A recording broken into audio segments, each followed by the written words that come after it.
Talk about what college coaches look for in a Division I first baseman. First base is a bat-first position. The ability to drive the baseball, to hit gap to gap, to drive in runs is usually going to take precedence over any sort of defensive skills when it comes to playing first base, but it is important to still exhibit the traits that are necessary to play the position well, especially at the Division I level.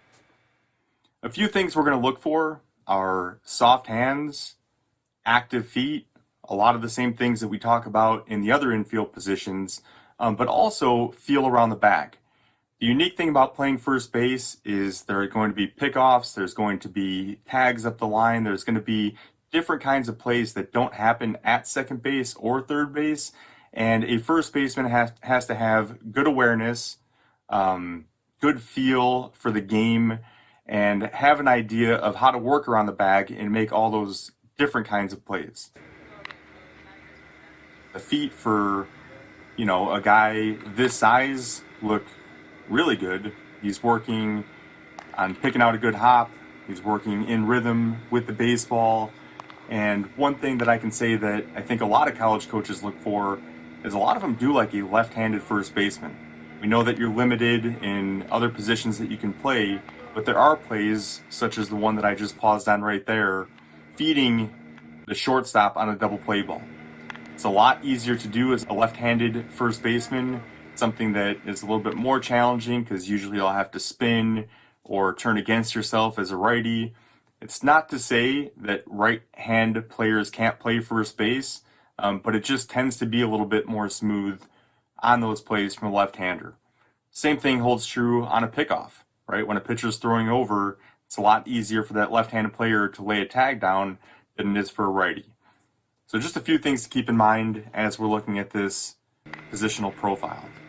Again, on the double play coming off the bag, and that's what I'm talking about when I'm saying feel around the bag. You could tell that he's not looking back to see where the base is. He knows where he's at on the field. And then this play right here, the bump play, we'll go ahead and stop it again. Again, another play that it's easier for a left-hand player than it is for a righty to make from first base, that bunt thrown across the third. It doesn't happen all that much throughout the course of a season, but when you really need it, it is nice to have that guy that is already directionally in a good position to throw across the diamond. So again, first base is a hit first, a offensive first position. But in order to play at the highest level, to play at the Division I level, you still need to do a number of things defensively pretty darn well. The active feet, the soft hands, and probably most importantly, the field awareness, the self-awareness to know where you're at and, be able to work around the bag and make all kinds of different plays. We watch thousands of videos each and every week at NCSA, and if you want to know if you're at the Division I level or if your video suggests that you could be, send it to us. Put it on your profile, have us work with you to review it and see what skills that you need to work on in order to achieve your dreams.